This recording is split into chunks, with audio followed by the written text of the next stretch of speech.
Welcome back to the Deep Dive. Today, we're embarking on a pretty significant mission, diving into one of the most transformative spiritual works of our time, Eckhart Tolle's The Power of Now. It really is monumental, isn't it? This book didn't just sell millions. It genuinely shifted how people talk about consciousness, suffering, and, just being here. Absolutely. And it's interesting how it's structured, less like dense theory and more like a direct Q&A. Very practical. That's the key. And our goal today really is to give you a kind of shortcut. We want to distill the absolute core insights, the stuff about your mind, your suffering, and that deep peace that always feels, well, just out of reach for so many. Okay, so let's maybe start where Tolle does. Yeah. With that really famous story he uses, the beggar parable. It frames everything. Right, the beggar.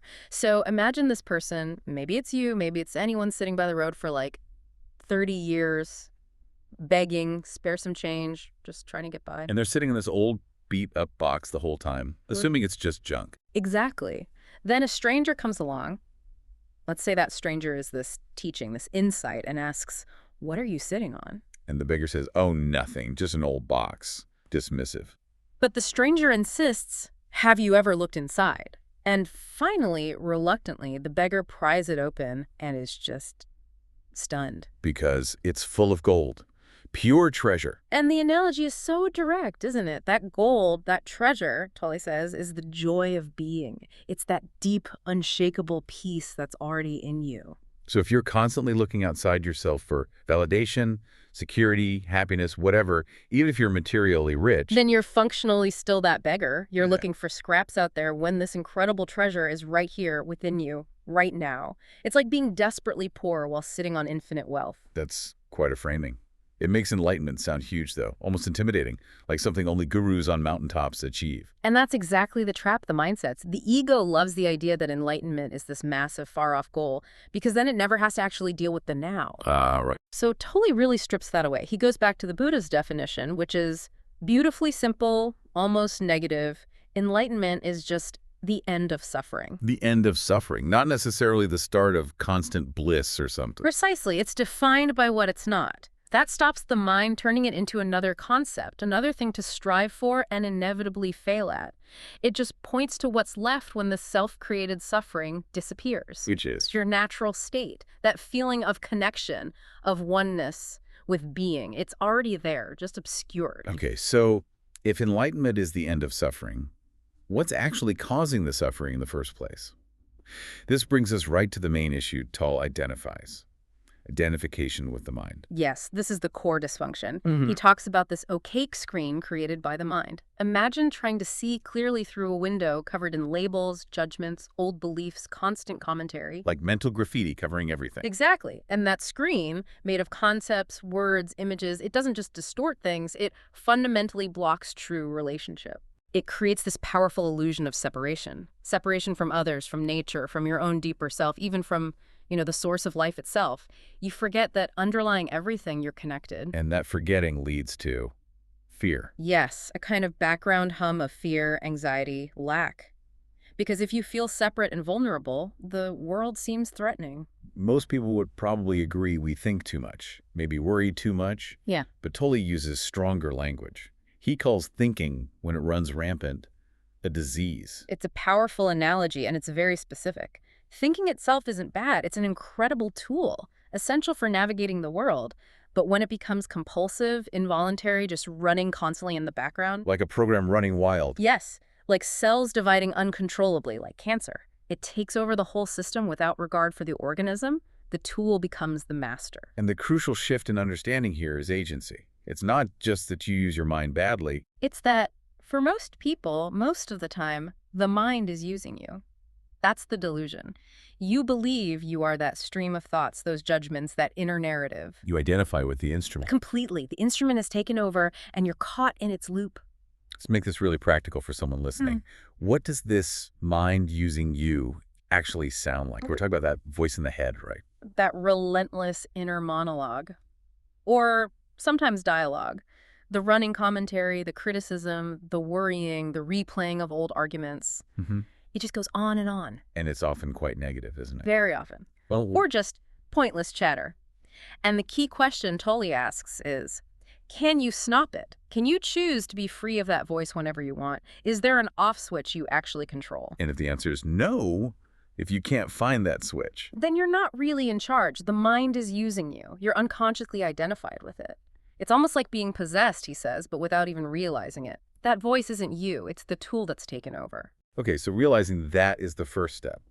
But then what? How do you actually start to break free from this constant mental noise?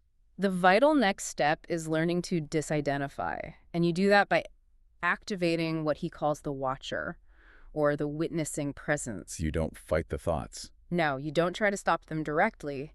You simply listen to the voice in your head. Become aware of it. Especially notice the repetitive patterns, the old narratives, the greatest hits of worry or complaint that play over and over. Like you're observing it from a distance, Yeah, watching it happen without getting caught up in the drama. precisely. You're not judging the thought, just noticing it. Ah, there's that thought again. In that moment of noticing, you activate a different level of consciousness. The awareness of the thought. Exactly. You realize there's the thought itself, and then there's the awareness seeing the thought. And that awareness isn't part of the thinking mind. It's deeper. That separation is the beginning of freedom. It opens up this vast intelligence beyond just mental chatter. It sounds subtle, but I imagine the effect is huge. It's like switching on a light in a dark room. And Tolle talks about this aha moment, maybe when you catch yourself actually smiling at the absurdity of the voice in your head. Like, wow, listen to this nonsense I'm telling myself. Yeah. You see its patterns, its exaggerations, its melodrama, and you realize you don't have to take it so seriously anymore because your fundamental sense of self, your I amness, isn't dependent on that voice or its content. So your sense of self shifts from the thoughts to the awareness behind the thoughts. That's it.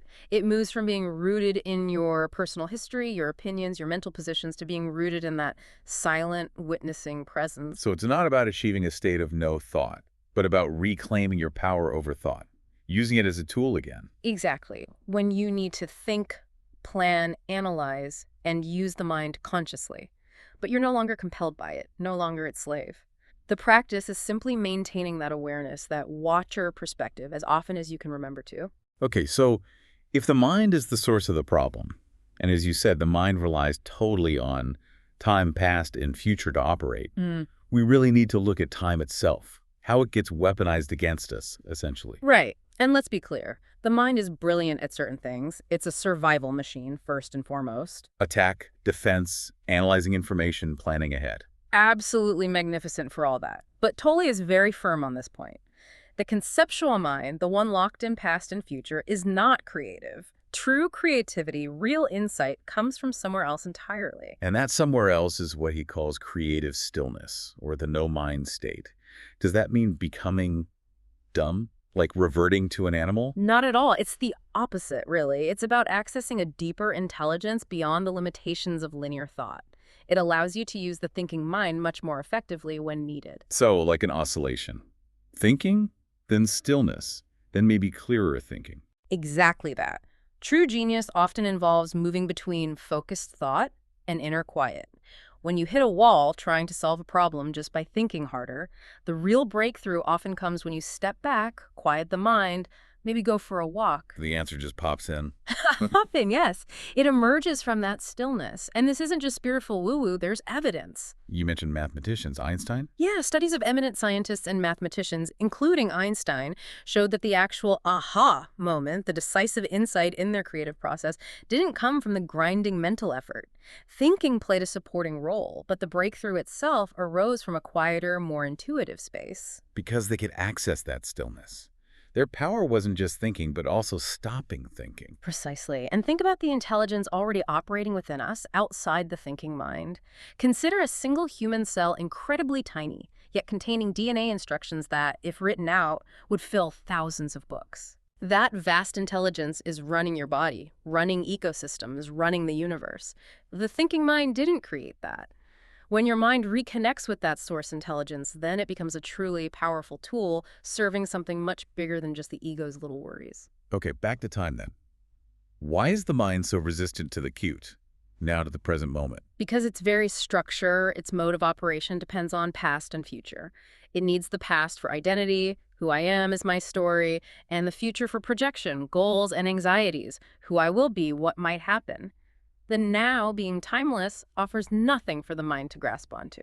So the now feels threatening, like annihilation to the ego. In a way, yes, because the ego is a time-bound construct. If you take away past and future, the egoic mind feels like it's dissolving.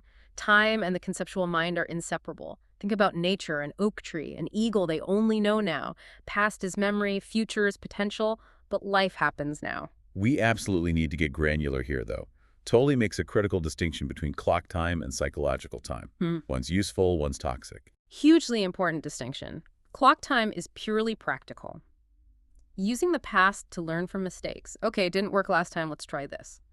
Using the future to set appointments, plan projects, book travel, necessary stuff. So you use clock time for a specific task. And then you drop it. You return your awareness to the present moment. You don't carry the past or the future around as a constant mental burden. Okay, so when does practical clock time spill over into damaging psychological time? It spills over when you identify with the past and future. When you endlessly dwell on past regrets, grievances, hurts, making them part of your identity now. Or when you compulsively project into the future constant worry, anxiety, fantasizing about some future salvation that will make everything okay. That's the waiting to live syndrome. Exactly. It's the delusion of becoming. You think you need more time to get richer, thinner, more enlightened, whatever, before you can really be happy or free. But that future point you're aiming for is always just a mental projection. It never actually arrives as you imagine it. Because life is only ever now. Only ever now.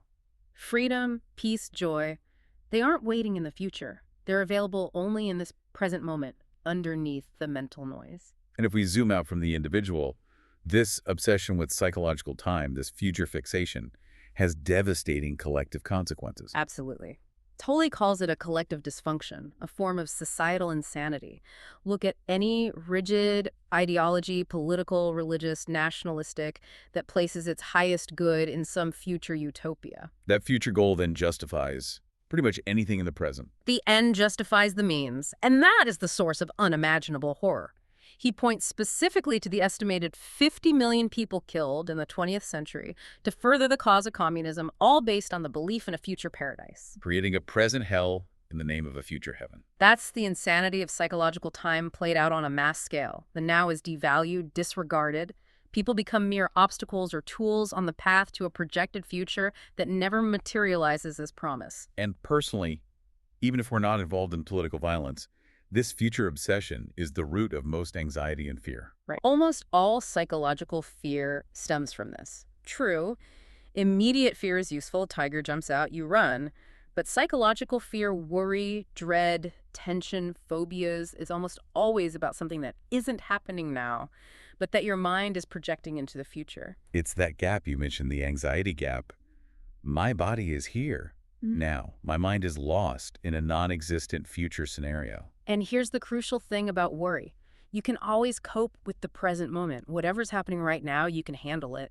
Maybe not comfortably, but you can deal with the reality of this instant. But you can't cope with a future projection. You can't, because it's not real. You're fighting ghosts, wrestling with phantoms your mind created, and it drains all your energy, creates constant stress. This fear also seems to fuel that compulsive need many people have to be right all the time, defending their positions so fiercely. Yes, because they are defending an illusory identity, the mental self-image.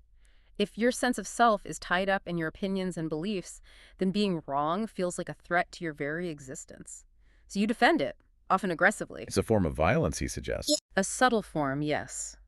Defensiveness, the need to dominate, to prove others wrong. But once you disidentify from your mind, whether you're right or wrong about something becomes, well, almost irrelevant to your core sense of self. True strength doesn't come from winning arguments. It comes from that deep, quiet sense of being, which is unshakable and only found in the now. Okay, we've established that this unnecessary suffering comes from the unobserved mind, trapped in time. And Tolle says this pain operates on two levels. The pain we create right now by resisting the present, and this reservoir of past pain, the pain body. That's right. But before we dive into the pain body itself, it's helpful to understand his view on emotion. He defines the mind quite broadly. It's not just thoughts, but also those unconscious emotional reactions that seem to just happen to us. So emotion is basically the body's response to the mind. Pretty much. Emotion is the body reflecting what the mind is thinking or believing, often unconsciously. Can you give a clear example? Like thought triggers feeling. Sure. If you have an attack thought towards someone, maybe judgment or resentment, your body generates a surge of energy. That physical sensation is anger. Or if your mind perceives a threat, real or imagined, your body contracts physically. That feeling is fear. The thought might be fleeting, even unconscious, but the emotion is its physical footprint in the body. That's useful because sometimes we feel things that seem to contradict what we think we believe. Like, I think I've forgiven them, but I still feel tense around them. Exactly. And in those cases, Tolle says the emotion is actually the relative truth of your deeper mental state at that moment.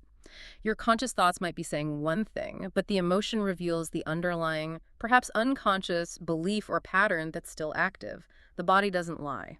So the practice then isn't necessarily analyzing why I feel a certain way, getting lost in the story behind it. Not primarily. The core practice is about feeling the emotion directly, as pure energy in the body without judgment. It's asking yourself simply, what's going on inside me right now? And then just feeling it. Feeling the energy field of it. Turning your attention inwards. Is it tightness in the chest? Heat in the face? A knot in the stomach? Observe it like you observe a thought, become the witnessing presence for the feeling itself. Don't let it trigger a story or control your actions. Just watch it with presence. And bringing that conscious awareness to it starts to dissolve its power. Yes, because unconscious patterns thrive in darkness. Bringing the light of your awareness to them begins the process of transmutation, which brings us to the pain body. Right. This concept is huge in the book. It's the accumulation of all the residual emotional pain from our entire lives. Yeah. Maybe even from past generations, he suggests. Yes, it can have collective aspects too. It's every painful experience that wasn't fully faced, accepted, and let go of in the moment it happened. It leaves behind this residue, this energy field of old emotion that lodges in our mind and body. Like an energetic entity living inside us. Almost, yes. An entity made of old pain, and its primary drive, like any entity, is survival. And how does a pain body survive? It needs to feed. And it can only feed on energy of a similar frequency, more pain. So it unconsciously seeks out or creates situations that will generate more suffering. Anger, drama, conflict, self-pity, resentment, even making yourself or others ill. Pain feeds on pain. Exactly. It finds peace, joy, presence completely indigestible. It needs negativity to sustain itself. This explains so much. Why some people seem almost addicted to drama or negativity. They're unconsciously feeding this thing. They are. The pain body is like the shadow side of the ego, and it's terrified of one thing above all else. The light of consciousness. Presence. Precisely.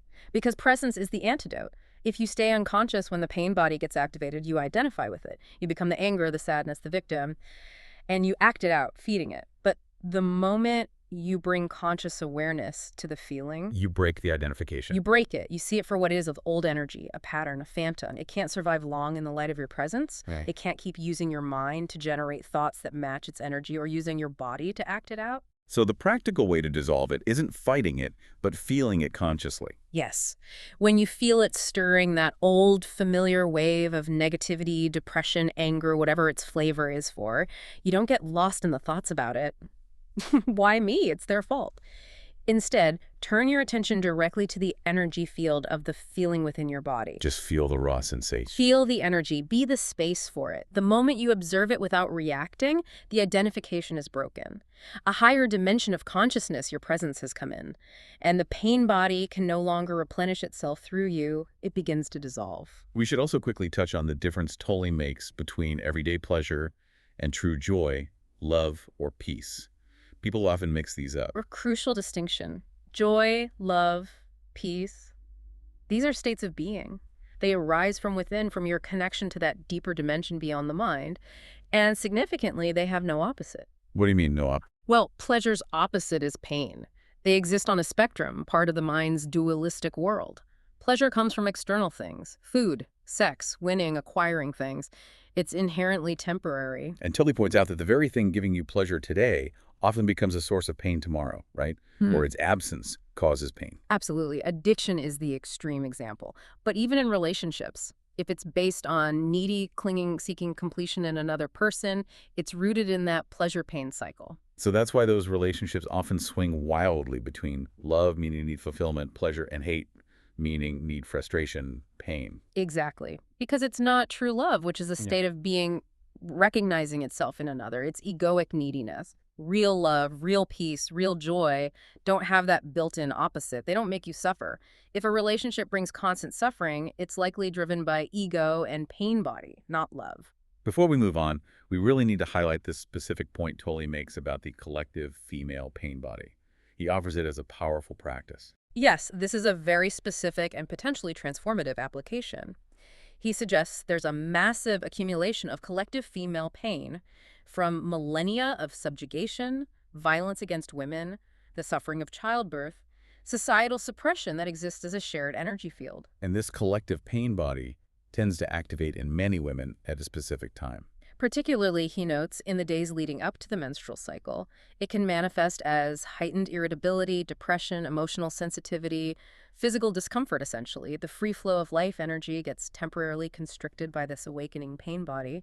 For many, it's a time of lapsing into unconsciousness. But the opportunity here is to turn that difficult time into a conscious spiritual practice. Exactly. Instead of being swept away by it, a woman can use this time with heightened alertness. The key is to catch the very first sign of the pain body stirring maybe a subtle mood shift, a flicker of irritation, a physical tension before it hijacks her thoughts and starts running its old negative programs. Nobody loves me, life is hard, etc. Okay, so she catches that first sign. Then what? Then she holds the knowing presence. She doesn't believe the thoughts. She doesn't react from the emotion.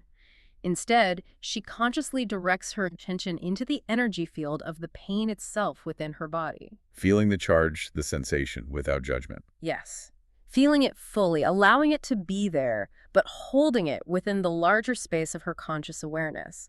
By doing this, she denies the pain body the unconscious identification it needs to feed and perpetuate itself. That sounds incredibly empowering, turning potential suffering into fuel for transformation. It is. It's transmuting the dense energy of past collective pain into the light of present consciousness. He suggests it's a profound act of healing, not just for the individual woman, but it contributes to healing the collective feminine energy field itself. It makes a potentially difficult time sacred. We keep coming back to presence as the key. But how do we actually anchor ourselves there, especially when the mind is constantly pulling us away? Tolle emphasizes being deeply rooted within yourself by inhabiting the body. This is absolutely crucial. It's the shift from just observing the mind to embodied consciousness. The physical body isn't just a shell. It's our direct point of access into the realm of being. Being, that fundamental sense of existence. Yes, that silent, ever-present awareness of I am. It exists before and beyond your name, your story, your physical form. To feel that aliveness, that presence within the body that, he says, is enlightenment, it's not somewhere else. It's right here inside your skin. So if I want to know what being is, the answer isn't a definition, it's a feeling, an inner sensing. Precisely. Pay attention to the feeling of aliveness inside your hands right now, inside your feet, your chest. That subtle energy is the feeling of being. And connecting with that frees you from the illusion that you are only your temporary body and your noisy mind. It removes the deep fear of annihilation. It's interesting because historically some spiritual paths seem to view the body as an obstacle, something to be denied or punished. Fasting, asceticism. Right, the idea of mortification of the flesh. That was based on the misunderstanding that the body was inherently sinful or a barrier to spirit. But Tolle completely flips that script. He does. He says emphatically, no one becomes enlightened by denying or fighting the body. Transformation happens through the body, not by trying to escape it. The body is where spirit and matter meet. It's the temple, the access point. You have to honor it, inhabit it fully. So the practical technique is simply paying attention inwardly. It's as simple and as profound as that. You consciously direct your attention into the inner energy field of the body. Feel the life animating it. This simple act reclaims consciousness that's normally wasted in useless, repetitive thinking. Feel your hands from the inside out. Feel the subtle vibration of aliveness throughout your body. That is the doorway. This inner energy field, is that related to concepts like chi or prana from Eastern traditions? Exactly. Chi, prana, it's the life force, the vital energy that animates the physical form. It's the bridge, Tolle says, between the outer world of form, the manifested, and the formless source, the unmanifested. Chi is the movement, the flow. The unmanifested is the absolute stillness from which that flow arises. So by feeling the inner body, we're tracing that energy flow back to its source. Yes, you're connecting with the river of life within you and following it back to the ocean of stillness, the source itself. And incredibly, he suggests this practice even has physical benefits, like slowing down aging. That sounds almost too good to be true. Well, think about it physiologically. Constant stress, worry, dwelling on the past, that's the burden of psychological time. It creates tension, inflammation, and impairs the body's natural ability to regenerate and heal. So living more in the timeless garden now reduces that cellular burden. That's the idea. When presence becomes your primary state, you stop accumulating psychological time in your psyche and, consequently, in your cells. You align yourself with the timeless dimension of being. This allows your essential nature to shine through more, which can manifest as a kind of vitality or radiance, slowing the physical deterioration associated with stress and time-bound consciousness. Beyond the inner body, Tolle points to other portals into this deeper reality, into the unmanifested, like silence and space. Yes, these are the external counterparts to inner stillness, or no mind. Think about it. Sound can only exist because of silence. If there were no underlying silence, all you'd hear is undifferentiated noise. Silence enables sound. And space enables objects. Exactly. Physical forms can only exist because there is empty space for them to exist within. No thing allows something to be.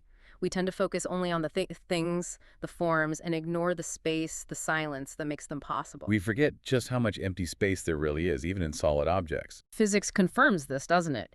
Even your seemingly solid body is something like 99.99% empty space at the subatomic level. Matter is basically condensed energy, a vibrational frequency appearing in space. It echoes that Buddhist insight. Form is emptiness. Emptiness is form. The unmanifested source isn't somewhere else. It pervades the entire universe as space, as stillness. And the way to connect with this is simply becoming aware of space itself. Yes. Try it now. Become aware of the space in the room around you. Not the objects in the space, but the space itself. The quiet emptiness that holds everything. You can't really think and be aware of pure space at the same time. Exactly. Awareness of external space naturally quiets the mind and draws you into an awareness of inner space, which is no mind, pure consciousness. You realize the space out there and the space in here aren't separate. They are one spaciousness. This all leads to a really profound, almost humbling idea about the purpose of the universe itself and our role in it. It's perhaps the most mind-bending concept. The idea is that the unmanifested, the source, God, consciousness, whatever word you use, needs the manifested world, the world of form, in order to know itself. Creation needs consciousness to become aware of its own existence. Yes. And ultimately, that consciousness unfolds through you. You, the individual locus of awareness, are here to enable the divine purpose of the universe to realize itself. It knows itself through your seeing, your hearing, your experiencing, and ultimately through your conscious presence. Wow. That puts a different perspective on things. It makes your state of consciousness right now incredibly important, doesn't it? Not just for you, but for the whole cosmos. That realization that we're vehicles for universal consciousness seems to lead naturally into this idea of surrender. But surrender, that word pushes buttons for a lot of people. It sounds passive, weak, like giving up. It really does trigger the ego's resistance, doesn't it? The ego equates surrender with defeat, loss of control. But Tolle is very clear. Surrender isn't about passively accepting a bad situation and doing nothing. It's about surrendering your inner resistance to what is right now. So it transforms you, not necessarily the external situation directly. Exactly. It transforms your inner state. And since the world you experience is largely a reflection of your inner state, transforming yourself inevitably transforms how you perceive and interact with the world. The outer change follows the inner shift. He uses that analogy of hating your reflection in the mirror. Attacking the mirror, resisting reality doesn't work. Accepting the reflection changes your inner stance, which then allows for constructive action. Right. Or the fog analogy. Your life situation, clouded by past and future, is the fog. Your conscious presence is the flashlight. Surrender is switching on the flashlight, accepting the isness of this moment, which creates a clear space at the mount right where you are. Non-surrender keeps you lost in the fog, hardening the ego, fueling fear. Okay, so surrender isn't inaction. It's the prerequisite for conscious action. How does that work practically, say in a difficult moment? There's a two-step process. Yes. Step one is radical acceptance of this moment. Whatever is happening, internally or externally, accept its reality as if you had chosen it, just for this instant. Say yes to what is. That sounds hard. It is, for the ego. But doing it immediately frees you from reactive patterns, anger, blame, self-pity. It disconnects you from the ego's fear-based motivations and allows a deeper intelligence, the intelligence of being, to guide your response. Okay, so step one, accept the isness of the moment. Then step two. Step 2 is to ask, is there anything I can do right now to change the situation, improve it, or remove myself from it? Notice the focus on now. Not getting lost in planning 100 future steps or worrying about outcomes. Exactly. If the answer is yes, there is something I can do now, then you take that one conscious action. Focus all your attention on the doing itself, not the desired result. You act out of presence, not reactivity. And if the answer is no, if there's genuinely nothing you can do externally right now, maybe you're stuck in traffic or facing a chronic illness or even in prison, Then that situation becomes your spiritual practice. Your doing becomes surrender itself. You use the situation to go deeper into acceptance, deeper into being. You find your freedom internally, regardless of the external constraints. The limitation becomes a portal to inner peace. this principle of acceptance and conscious action seems incredibly relevant to relationships, which are often, well, a major source of suffering for people. Definitely. Tolle suggests that what we often call romantic relationships are frequently based on egoic needs and pain-body dynamics, rather than true connection. The addictive clinging idea, seeking wholeness in someone else. Yes. The ego feels incomplete, lacking, so it looks to another person to make me whole, save me, complete me. You project this impossible expectation onto them. And inevitably, they fail to live up to that projection because they're human. Right. And when they fail to meet the ego's demands, all the underlying fear, pain, and lack surface, and it gets projected onto the partner. You're not making me happy, you hurt me. Which explains the intense love-hate cycles in some relationships. Yeah. One minute it's bliss, need met. The next it's war, need frustrated, constant pain body activation. Precisely. But Tolle offers a higher perspective. The real purpose of intimate relationships, especially in our current era, isn't necessarily to make you happy or fulfilled in the egoic sense. It's to make you conscious. That's the revolutionary idea. The relationship becomes your sadhana, your spiritual practice. The friction, the challenges, the conflicts, they're opportunities to wake up out of unconscious patterns. So when conflict arises, when your partner is acting out their unconsciousness, maybe being critical, needy, controlling, how should you respond from this place of presence? The key is non-reaction. You don't meet unconsciousness with more unconsciousness. You hold the space. Hold the space. What does that mean in practice? It sounds passive. It's intensely active internally. It means you stay present.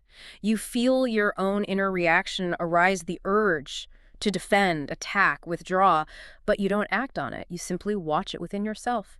You become the silent witnessing space for both your reaction and their behavior. So you don't absorb their negativity. No. You create a field of presence. And as Tolle says, unconsciousness and knowing presence cannot coexist for long. Your non-reactive presence creates an opening for their unconsciousness to potentially dissolve or at least not escalate. If you react, you get pulled into the drama. You become unconscious too. If you watch your reaction, presence remains. Nothing is lost.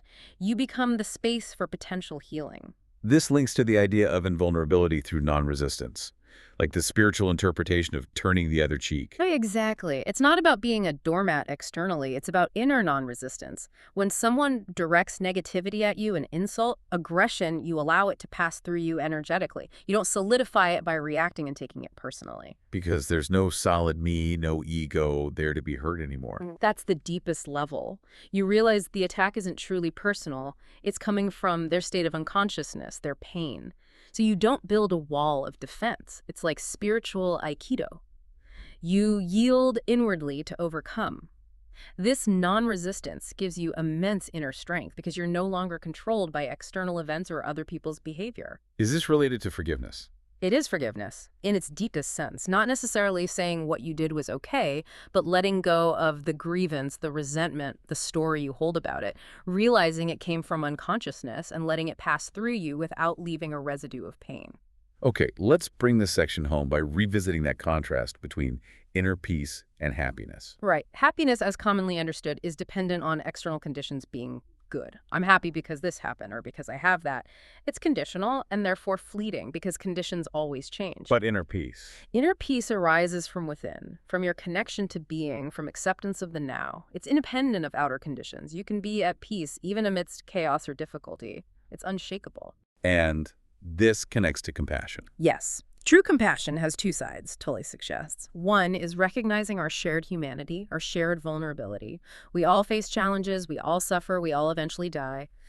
This shared mortality creates a deep sense of equality and empathy. And the other side? The other side is realizing the deeper truth. our shared immortality, recognizing the eternal, indestructible nature of being that underlies all temporary forms. We are all expressions of the one life. Seeing both the transient form and the eternal essence is the basis for deep compassion. We're like waves on the ocean, individual for a moment, but always part of the same water. Hashtag tag tag out outro. Wow. Okay, we've covered a lot of ground. From being trapped by the voice in the head, through the illusions of time and the way to the pain body, all the way to presence, surrender, and inhabiting the pain villa. Let's try to synthesize the core message Tolle wants us to take away. I think it boils down to this fundamental link. Time equals pain. As long as you believe you need more time, time to get somewhere else, become someone else, achieve something else before you can be free or whole, you will inevitably experience more time and therefore more suffering. Because freedom isn't in the future. It's only ever now. Liberation isn't something you achieve later, it's something you choose now. By consciously withdrawing your attention from past and future and saying yes to the reality of this present moment. Yeah. Dwelling in presence instead of dwelling in time. It's a moment-by-moment choice. And the impact of this choice isn't just personal, is it? He suggests it has global, even cosmic significance. Absolutely. This isn't just about individual stress reduction. He posits that when a critical mass of humans manages to disidentify from the egoic mind, from the compulsive thinking and emotional reactivity tied to form, that shift in consciousness will affect the entire planet. It's a quantum leap. The new heaven and a new earth idea. Not as a physical place, but as a transformed state of collective consciousness. Exactly. The world we currently experience, with all its conflict and dysfunction, is largely a reflection of the collective egoic mind, dominated by fear and separation. When enough individuals awaken within themselves, that inner shift will inevitably manifest as a less fearful, more conscious outer reality, affecting human systems, our relationship with nature, everything. So the most important activism, in a way, is inner work. That's the implication. Your primary task isn't necessarily to change the world through constant doing, though conscious action has its place. Your most vital contribution is to awaken out of identification with form yourself. Who you are, the quality of your consciousness, your presence, is ultimately a more powerful teaching and agent of change than anything you say or do. He talks about giving bread to the hungry. And says the real gift, beyond the bread itself, is the moment of shared being, of unconditioned presence between the giver and receiver. That moment of connection is where true healing happens. You teach peace by being peace. We have to address the root cause, which is unconsciousness. Precisely. Otherwise, our attempts to help can become unbalanced.